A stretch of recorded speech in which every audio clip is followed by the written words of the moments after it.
Kundan sir, आज हम लेके आए हैं बहुविकल्पीय सीरीज का पार्ट 3, जिसमें प्रकाश के प्रवर्तन तथा अपवर्तन पाठ से बहुविकल्पीय प्रश्न का विश्लेषण करेंगे। तो आइए आज के वीडियो का पहला क्वेश्चन और सीरीज का 21 नंबर का क्वेश्चन को देखते हैं। क्या कह रहा है, जो देखिए, कह रहा समतल दर्पण की फोकस दूरी होती है 0, अनंत 25 सेंटीमीटर या माइनस के 25 सेंटीमीटर। तो इसका जो सही उत्तर है वो है अनंत। ठीक, अब आज का 22 नंबर क्वेश्चन देखेंगे। कह रहा किसी दर्पण की फोकस दूरी f एवं वक्रता त्रिज्या r के बीच संबंध है f = r या f = r+2 या f = r/2 या f = 2r। ठीक, तो इसका जो सही उत्तर है वो क्या है, f = r/2, यानी कि विकल्प संख्या 3 जो है इसका वो सही है, f = r/2।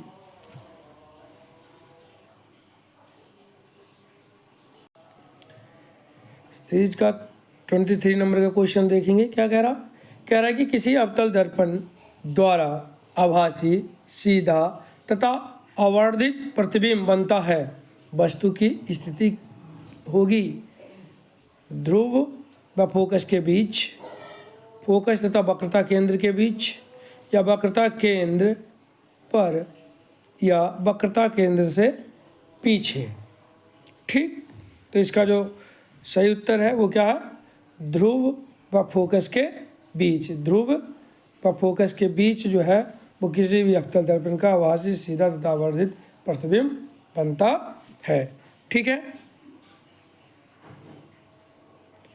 क्वेश्चन नंबर 24 कह रहा है किसी दर्पण में वस्तु का प्रतिबिंब सैद्धांतिक वस्तु से छोटा, सीधा व काल्पनिक बनता है। वह समतल दर्पण है, उत्तल दर्पण है या अवतल दर्पण है, या इसमें से कोई भी नहीं है। तो इसका जो सही उत्तर है वो क्या है, वो है उत्तल दर्पण। इसका जो सही उत्तर है वो क्या है, उत्तल दर्पण, यानी कि विकल्प संख्या 2 जो है वो इसका सही है। यानी उत्तल दर्पण जो होता है उसमें वस्तु का प्रतिबिंब सैद्धांतिक वस्तु से छोटा, सीधा व काल्पनिक बनता है। ठीक है, क्वेश्चन नंबर 25 देखेंगे। कह रहा है कि निम्न में दिए गए माध्यमों में प्रकाश की चाल न्यूनतम होती है, यानी प्रकाश की चाल किस में कम होती है, हीरे में, जल में, कांच में या केरोसिन में। ठीक, तो इसका जो सही उत्तर है वो है हीरा। हीरा में जो है वो प्रकाश की चाल बहुत ही कम हो जाता है नहीं। चलिए, तो अब हम क्वेश्चन नंबर 26 कह रहा है कि वायु के सापेक्ष माध्यम का अपवर्तनांक अधिकतम होता है जल में, हीरे में, कांच में या तारपीन के तेल में। किसमें जो है वो वायु के सापेक्ष माध्यम का अपवर्तनांक अधिकतम होता है, जल में, हीरे में, कांच में, तारपीन में। तो इसका जो सही उत्तर है वो क्या है, यह है हीरा। हीरा में जो है वो वायु के सापेक्ष माध्यम का अपवर्तनांक अधिकतम होता है। क्वेश्चन नंबर 27 देखिए। कह रहा है किसका दृष्टि क्षेत्र सबसे अधिक होता है, समतल दर्पण का, उत्तल दर्पण का, अवतल दर्पण का या उत्तल लेंस का। तो जो इसका जो सही उत्तर है वो है उत्तल दर्पण। उत्तल दर्पण की दृष्टि क्षेत्र जो है वो सबसे अधिक होता है। ठीक है, क्वेश्चन नंबर 28 देखेंगे। 28 नंबर का क्वेश्चन कह रहा है निर्वात में प्रकाश की चाल होती है 3 × 10⁻⁷ या 2 × 10⁻8 मीटर प्रति सेकंड या 3 गुने 10 की पावर 8 मीटर प्रति सेकेंड या 3 गुने 10 की पावर 10 मीटर प्रति सेकेंड। तो इसमें प्रकाश की चाल कितनी होती है निर्वात में? तो निर्वात में जो प्रकाश की चाल होती है वो होती है 3 गुने 10 की पावर 8, यानी विकल्प संख्या 3 जो है वो बिल्कुल सही है, 3 गुने 10 की पावर 8 मीटर प्रति सेकेंड।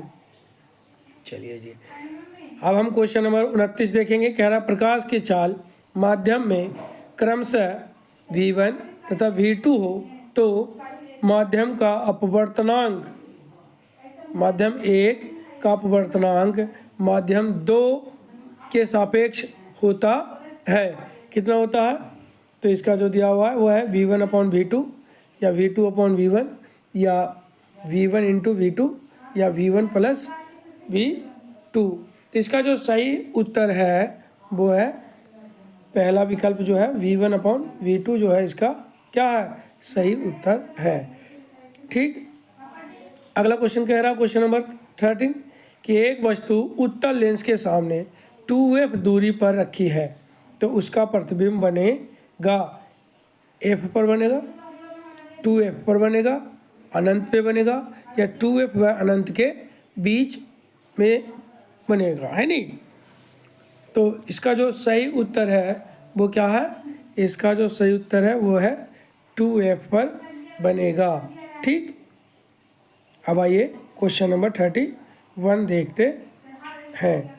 ठीक, प्रश्न में कह रहा है किसी वस्तु का आभासी सीधा और बड़ा प्रतिबिंब प्राप्त करने के लिए वस्तु को उत्तल लेंस के सामने रखते हैं। क्वेश्चन नंबर 31 कह रहा है कि किसी वस्तु का आभासी सीधा और बड़ा प्रतिबिंब प्राप्त करने के लिए वस्तु को उत्तल लेंस के सामने रखते हैं। क्या? लेंस के मुख्य अक्ष पर, फोकस दूरी की दुगनी दूरी पर, अनंत पर, लेंस के प्रकाशिक केंद्र का मुख्य फोकस के बीच में। इनमें से किस विकल्प का जो है विकल्प जो कौन सा है जो सही है? तो अगर हम इसमें देखें तो ये जो है इसका विकल्प संख्या 4 यानी लेंस के प्रकाशिक केंद्र और मुख्य फोकस के बीच क्या होता है? वो प्राप्त होता है। क्या? वस्तु उत्तल लेंस के सामने रखने पर प्रतिबिंब जो है सीधा और बड़ा और आभासी प्राप्त होता है। ठीक है, चलिए जी, तो अब हम क्वेश्चन संख्या 32 किसी भी लेंस की क्षमता की इकाई होती है metre, metre minus metre inverse लिखा हुआ है या मीटर प्रति सेकंड या इनमें से कोई नहीं। ठीक, यह है लगा हुआ है इस पर, ठीक है, कोई नहीं। तो इसका जो सही उत्तर है वो क्या है? किसी भी लेंस की क्षमता की इकाई जो होती है वो क्या होती है भैया? तो वो होता है, क्या होता है जी? तो वो होता है मीटर इनवर्स, यानी किसी भी लेंस की क्षमता जो होती है वो मीटर इनवर्स होती है। ठीक है, चलिए जी, तो आज का हम अब 33 नंबर का क्वेश्चन देखते हैं क्या कह रहा है। कह रहा है 33 नंबर का क्वेश्चन कि एक अवतल लेंस प्रयोग में आता है अधिक लेंस के रूप में कार के पीछे की वस्तुओं को देखने, निकट दृष्टि दोष को दूर करने के लिए जो चश्मा बनाया जाता है उसमें, या साधारण कैमरे में। उत्तल लेंस का प्रयोग कहाँ होता है भाई? आवर्धिक लेंस में कार के पीछे की वस्तुओं को देखने के लिए, निकट दृष्टि दोष को दूर करने के लिए जो चश्मा बनाया जाता है उसमें, या साधारण कैमरे में। तो इसका जो सही उत्तर है वो क्या है? इसका सही उत्तर है निकट दृष्टि दोष को दूर करने में, यानी विकल्प संख्या 3 जो है इसका करेक्ट है। निकट दृष्टि दोष को दूर करने के लिए जो है वो अवतल लेंस का प्रयोग किया जाता है। ठीक है, आइए क्वेश्चन नंबर 34 देखते हैं। सॉरी एक प्रकाशिक किरण किसी लेंस के भीतर स्थित किसी बिंदु से बिना किसी विचलन के गुजर जाती है तो वह बिंदु लेंस का होगा। क्या होगा भाई? फोकस होगा, वक्रता केंद्र होगा, प्रकाशिक केंद्र होगा, या इनमें से कुछ भी नहीं, यानी कोई भी नहीं होगा। तो इसका जो सही विकल्प है वो क्या है? ये जो होगा वो क्या होगा, प्रकाशिक केंद्र होगा, प्रकाशिक केंद्र होगा। ठीक है, क्वेश्चन नंबर 35 देखिए, और आज का वीडियो का ये लास्ट क्वेश्चन है। ठीक, क्या है जो देखिए, कह रहा है कि किसी वस्तु का आवर्धित काल्पनिक प्रतिबिंब बन सकता है। कैसा बन सकता है, उत्तल लेंस के द्वारा, या उत्तल दर्पण के द्वारा, या अवतल दर्पण के द्वारा, या उत्तल लेंस और उत्तल दर्पण दोनों के द्वारा बन सकता है। या लिखा हुआ है इसमें विकल्प जो 4 है वो कह रहा है कि उत्तल लेंस और अवतल दर्पण के द्वारा बन सकता है। तो इसका जो करेक्ट और सही जवाब है वो इसका क्या है जी, इसका सही जवाब है बिल्कुल अवतल दर्पण। ठीक है, तो अब हम इसका जो है वो करेंगे रिवीजन फटाफट। 21 नंबर के क्वेश्चन यानी कि पहला क्वेश्चन आज का क्या कह रहा है, रिवीजन में देखिए फटाफट। समतल दर्पण की फोकस दूरी होती है 0, अनंत 25 सेंटीमीटर या -25 सेंटीमीटर। तो इसका जो सही उत्तर है वो है अनंत।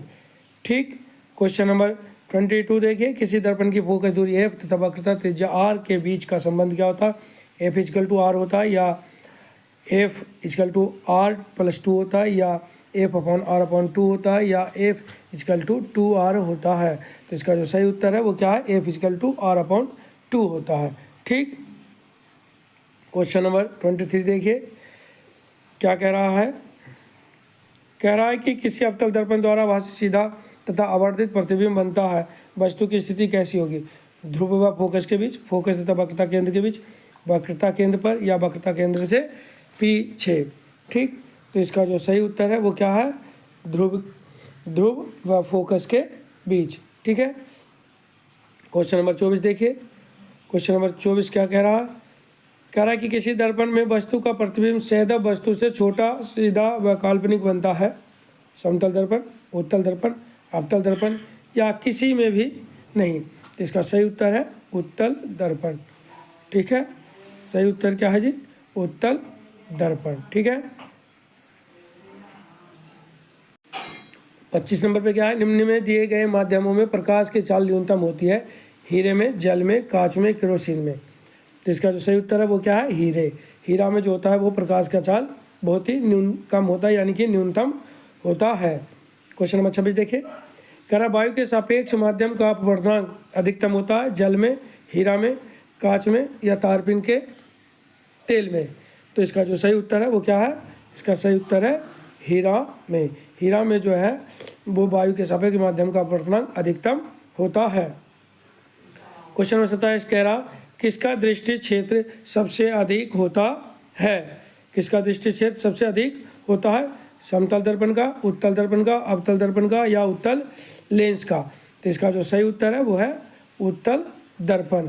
उत्तल दर्पण का जो दृष्टि क्षेत्र होता है वो सबसे अधिक होता है। ठीक है, क्वेश्चन नंबर 28 देखिए, क्वेश्चन नंबर 28 कह रहा है निर्वात में प्रकाश की चाल होती है 3 × 10⁻⁷, 2 × 10⁸, या 3 × 10⁸ मीटर प्रति सेकंड, या 3 × 10⁻10 मीटर प्रति सेकंड। तो इसका जो सही उत्तर है वो क्या है, इसका सही उत्तर है तीसरा, 3 × 10⁸ मीटर प्रति सेकंड। ठीक है, क्वेश्चन नंबर 9 क्या कह रहा है जो देखिए, 29वें नंबर है, यानी पार्ट जो 3rd चल रहा है उसका 9वां और सीरीज का 29 नंबर का क्वेश्चन है। क्या कह रहा, प्रकाश की चाल माध्यम में क्रमशः v1 है हो तो माध्यम का अपवर्तनांक माध्यम 2 के सापेक्ष, यानी माध्यम 1 का अपवर्तनांक माध्यम 2 के सापेक्ष कितना होगा।